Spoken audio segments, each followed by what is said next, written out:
Hey everybody, how are you all doing? I hope you're doing well. My name's Matthew and I post videos every Monday and Friday, so if you love the tingles,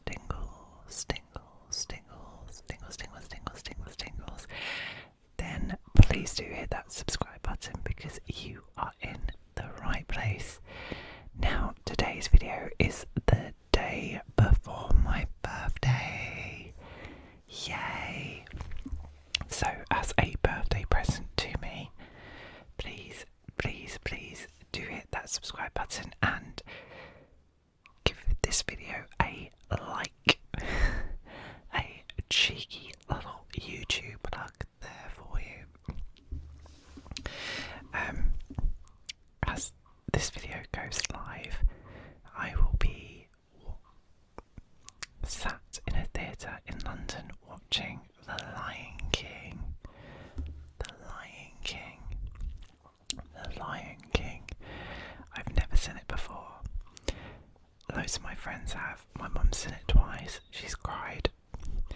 I've heard nothing but good things. So I am very excited to see the show. I'm gonna stay in London overnight just because it's easier than having to travel back and get home really late. So I'm excited for a night in London. Then Saturday, my actual birthday, I'm not quite sure what to do. My original idea of seeing the Christmas lights at Kew Gardens failed because we couldn't get tickets, which is annoying because I've never been to Kew Gardens before and I'd love to go. So yeah, it wasn't meant to be this time, but hey ho. And then yeah, but I'm excited. If I'm honest, I've been a bit deflated about my birthday this year. I think that with like the stuff going on with at work, and it's kind of killed my mood. If I'm honest, it's kind of put me, I don't want to say depressed, but it's kind of on that level. It's really killing my vibe. And I've just not been excited, and I also feel like this year's gone by so quickly that it doesn't feel like it's right that it's my birthday. Anyone else get this? So I'm literally just going with the flow. But I'm sure I'll get into the birthday mood and I'll be super excited about it. I'm definitely super excited about The Lion King. I love the theatre. I don't go as often as I would like, but then theatre prices are ridiculous, so it's not the most affordable thing to do. But I'm trying to think, when was the last time I then went to the theatre before? Oh my god, it would have been my 30th. So, for you guys who don't know, I'll be 32 on Saturday, but on my 30th I saw Pretty Woman, which was amazing, at the Savoy Theatre. It's quite a small theatre, but I quite like the Savoy as well. We did a little afternoon tea, although I think we did the champagne afternoon tea, or did we do high tea? I think we did high tea. But I love the Savoy, and at the Savoy at the time had a little Gucci boutique pop-up, and I bought myself some sunglasses which were quite cool. And it's quite funny because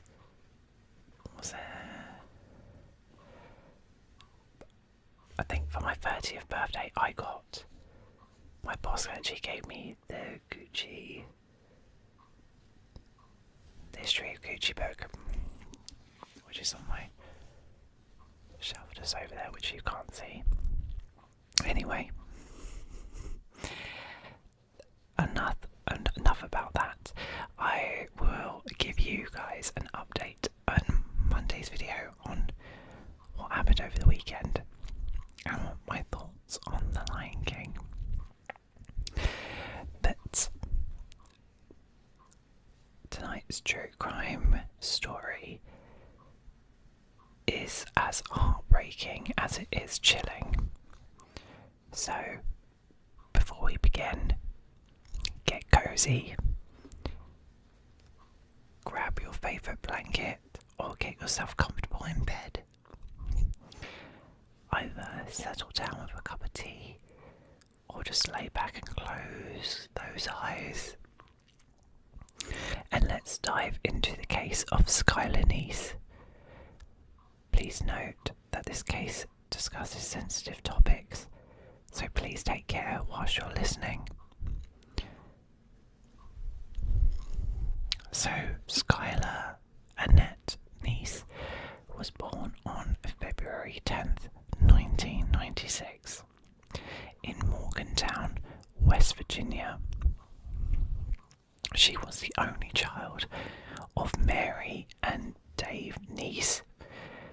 Skylar's parents described her as a bright, bubbly, and intelligent girl with a sharp wit.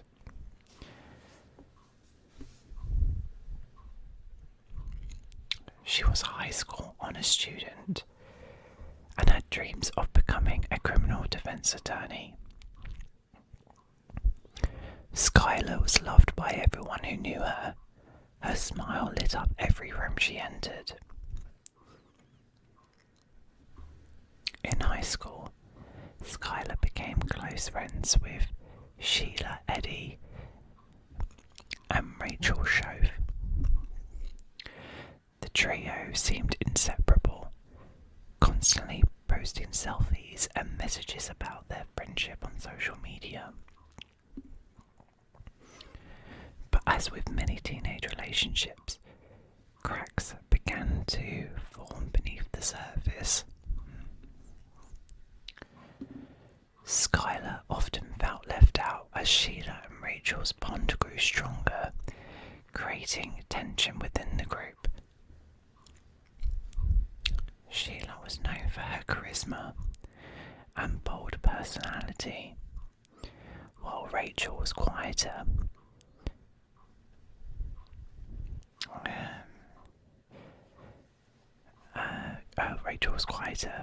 And more reserved.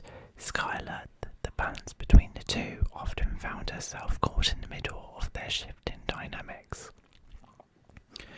Friends and classmates later revealed that arguments among the trio became more and more frequent, with Skylar sometimes confiding in others about feeling betrayed and isolated.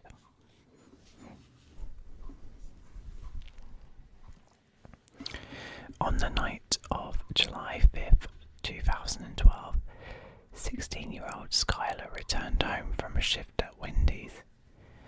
She told her parents goodnight and then went to bed. However, around midnight, she sneaked out of her bedroom window to meet Sheila and Rachel. This was something Skylar had done before, so it didn't raise any initial alarms. Her friends had texted her earlier urging her to join them for a late night drive. Unbeknownst to Skylar, this was part of a sinister plan that had been in the works for weeks.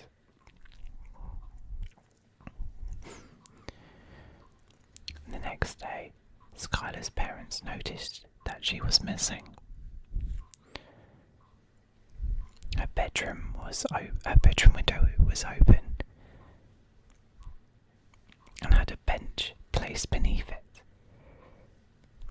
They initially thought she might have gone for a walk, but as hours passed without contact, they grew increasingly concerned. When Skylar didn't show up for work that evening, her parents called the police.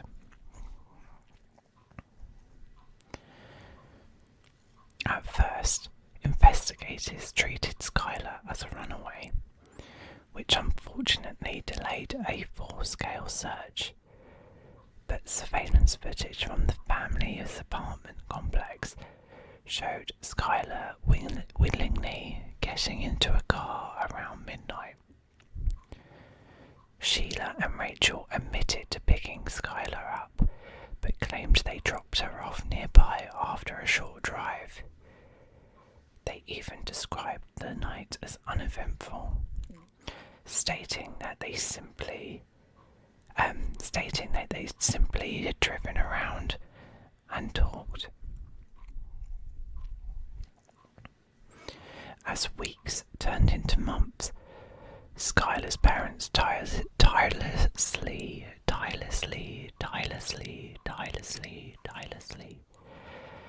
searched for their daughter.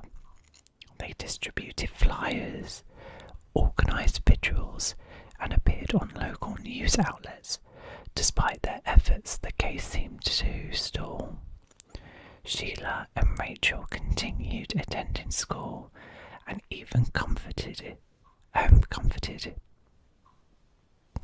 sounds wrong in my head, Skylar's parents, maintaining their innocence. However, cracks in their stories began to emerge, and their behaviour raised suspicions among friends and family. Rachel became visibly more anxious and distant, while Sheila appeared unusually calm and detached, even posting carefree messages on social media. Media coverage intensified as the mystery surrounding Skylar's disappearance grew. Local news stations featured emotional interviews with Mary and Dave, who pleaded for information about their daughter. Social media also played a significant role, with hashtags like Find Skylar gaining traction. The case captured the attention of the community, who rallied round the Neese family, offering support and participating in search efforts. The truth, however, was far more sinister.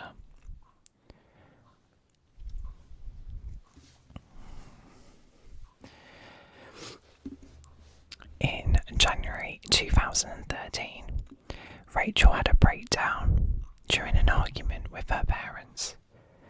Overwhelmed with guilt, she confessed that she and Sheila had killed Skylar. The motive, according to Rachel, they didn't want to be friends with her anymore.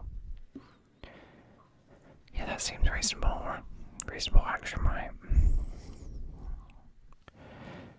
The confession shocked everyone who knew the girls. Rachel revealed that the plan had been premeditated for weeks. They had to lure Skylar into the car under the guise of a late-night hangout, bringing kitchen knives, cleaning supplies, and paper towels and a shovel with them. They drove Skylar to a secluded wooded area in Greene County, Pennsylvania, a spot they had scouted beforehand. Once there, the girls distracted Skylar by suggesting they stargaze.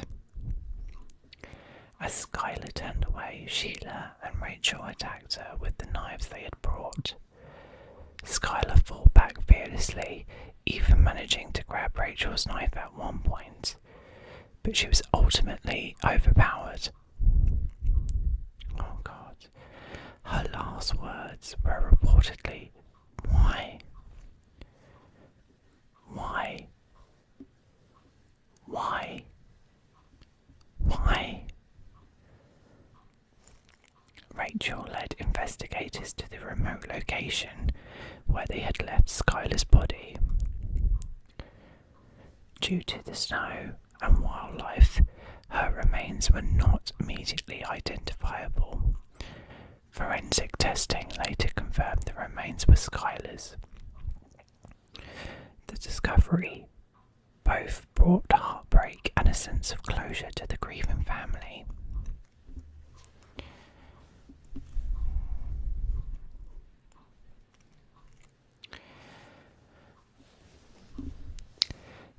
investigation revealed chilling evidence, including text messages between Sheila and Rachel discussing their plans in detail. These exchanges highlighted the premeditated nature of the crime and the complete lack of remorse from both girls. Court documents also described how they carefully coordinated their alibis, even practicing their stories before being questioned by authorities. In 2014, both Sheila Eddy and Rachel Shove, I think that's how you pronounce it, and again, I am not good with names, so I probably butcher many words in all my videos, so I do apologise. They were sentenced to prison. Rachel received 30 years for second-degree murder, with the possibility of parole after 10 years. What the hell? Sheila was sentenced to life with the possibility of parole after 15 years. During the trials, the level of premeditation and betrayal left investigators and the community in shock. Evidence revealed chilling text messages and social media interactions between the two girls, detailing their plans and the lack of remorse. Skylar's parents turned their grief into advocacy. They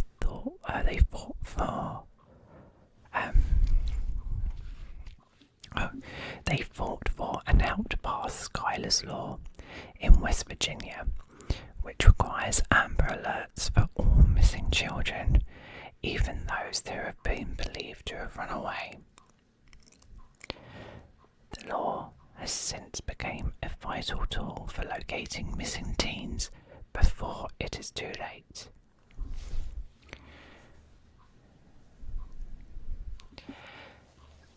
Mary and Dave have continued to honour their daughter's memory, sharing her story to raise awareness about the dangers of peer violence and advocating for stronger protective measures for young people.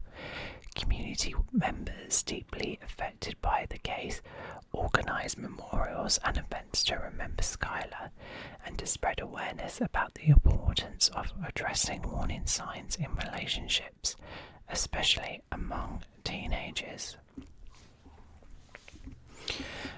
I mean, this case is just horrifying. The people you think of, your friends.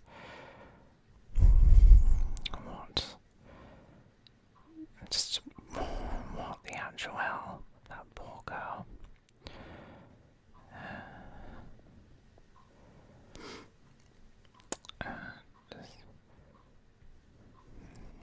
We also have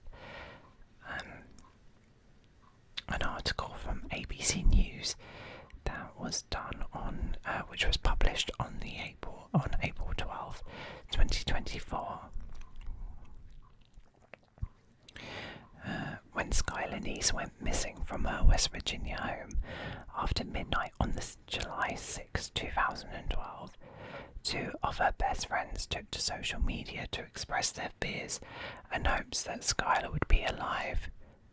I mean, that's just gives me chills. But months later, investigators would find out that Rachel and Sheila were hiding a sinister, deadly plot behind their posts and were ultimately responsible for Neese's death. We asked Rachel, "Why did you kill Skylar?" And the only answer to that was, "We just didn't like her," State Police Corporal Ronnie Gaskins told 2020.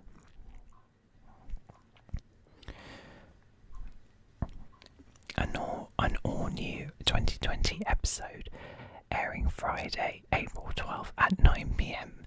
and streamed on Hulu the next day, explores the case with fresh insight from investigators, a group of journalists who profiled the murder in the new podcast 3, and others. The three high school sophomores who live West Virginia used to be inseparable, according to Skylar's parents. Skylar and the two other girls had their ups and downs. Around the time of Skylar's disappearance, the three had been feuding, according to investigators. In the days leading up to her death, Skylar's Twitter account showed that something had gone awry. On July 4th, 2012, 2 days before she was murdered, Skylar tweeted, "It really doesn't take much to piss me off, and sick of being at fucking home. Thanks to friends. Love hanging out with you all too."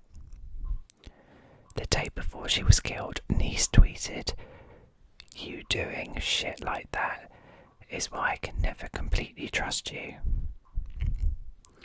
After Skylar went missing, Eddie told Neese's mother that she, Neese, and Shove had been driving around town that night getting high before Skylar went missing.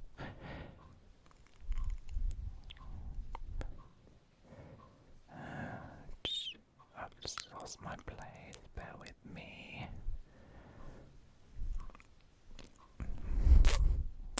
Sorry, that was loud.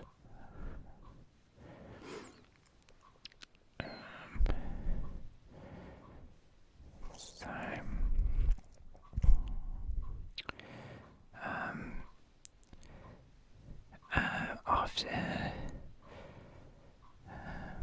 Sheila, Eddie claimed that she and Rachel dropped Skylar off at the end of the road from her apartment building so Skylar could sneak back in. The two girls told investigators they picked Skylar up at 11 p.m. the night she went missing. Sheila posted regularly on Twitter about her thoughts and day-to-day activities as authorities searched for her missing friend.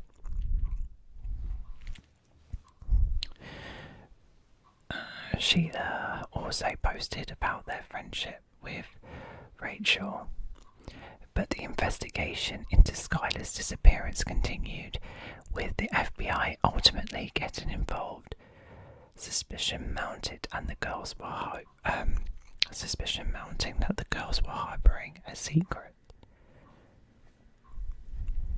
Upon review of the surveillance video that showed Skylar being picked up by a car at 12:30 a.m. that night of her disappearance, law enforcement realised that the victim's two friends lied in their original statements to the police.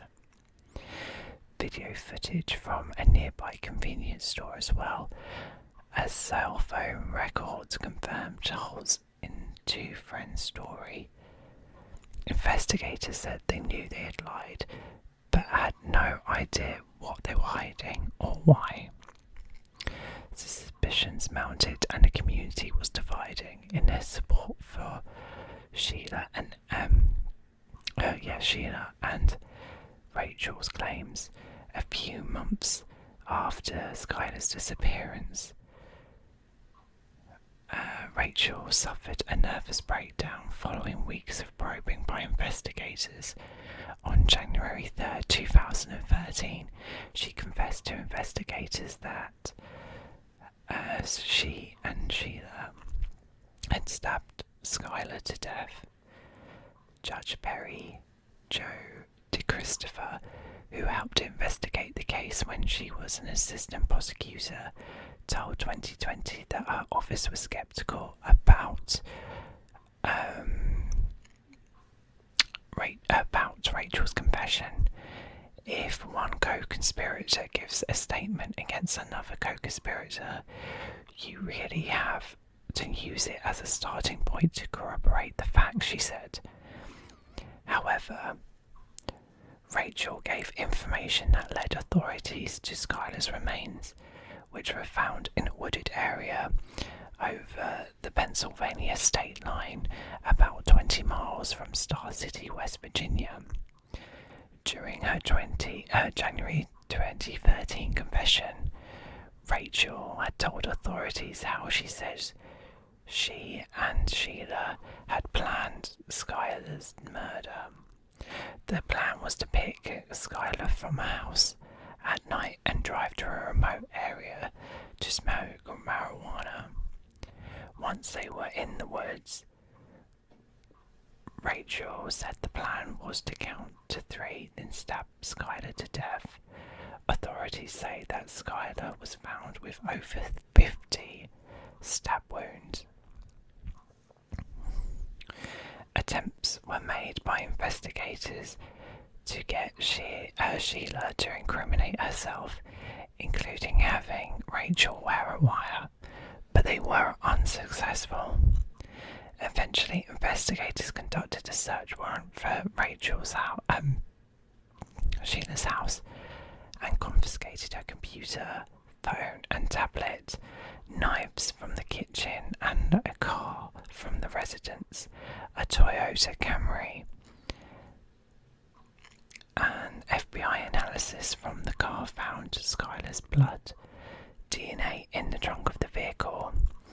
On May 1st, 2013, Sheila was arrested in a restaurant parking lot. Both teens were charged with murder as adults.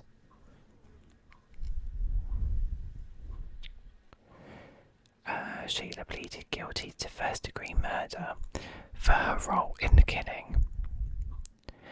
And on January 24th, 2014, roughly 18 months after Skylar's death, she was sentenced to life in prison. Rachel pleaded guilty to second-degree murder, a lesser charge based on her cooperation with authorities. She was sentenced to 30 years in prison following the month. Sentenced to 30 years in prison on the following month.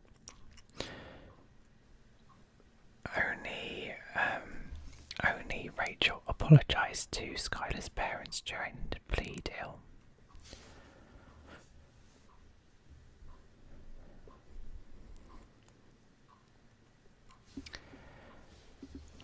Eddie's not sorry, David Neese told 2020 in a previous interview. You don't apologise for murdering somebody in cold blood because you don't apologise for murdering somebody in cold blood because you meant to do it.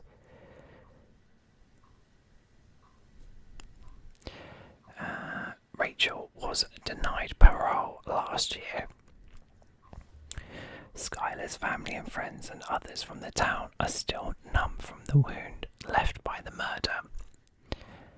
Nobody wins. Skylar isn't around. The 2 girls are in jail. The 2 girls' parents are living through this, and Morgantown is still ripped apart because of this situation. Tom Bloom, a former guidance counsellor at the girls' high school, told 2020.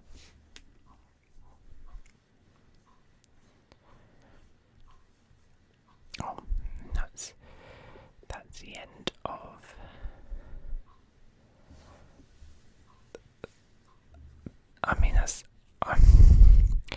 I'm literally horrified by this case. Like, your friends are meant to have your back.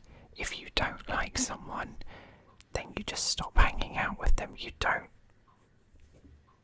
have to be really twisted to think murder is the way to get out of being friends with someone. It makes no bloody sense. But this case is a tragic reminder of how betrayal can come from the people closest to you. And Skylar's light continues to shine through the legacy her parents have built in her memory.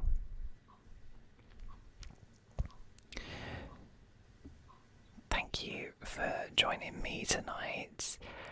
I would be really interested to hear your thoughts on the case. I'm shocked by this case, and I don't really have words for it because it is a shocking case that I don't understand why they did it. The fact they didn't want to be friends with her is just not an excuse. Surely their parents would have said and raised them to, no, that's not what we do if we don't want to be friends. Surely, no. Well, obviously not. But let's take a moment to send love to Skylar's family and all those who have been affected by this impacted by this senseless violence. Sorry.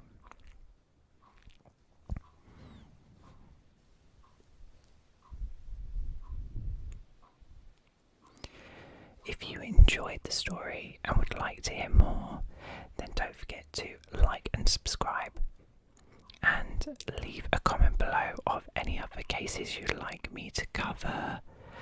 I love looking into these cases, and I'm always looking for true crime cases to add to our list to go through.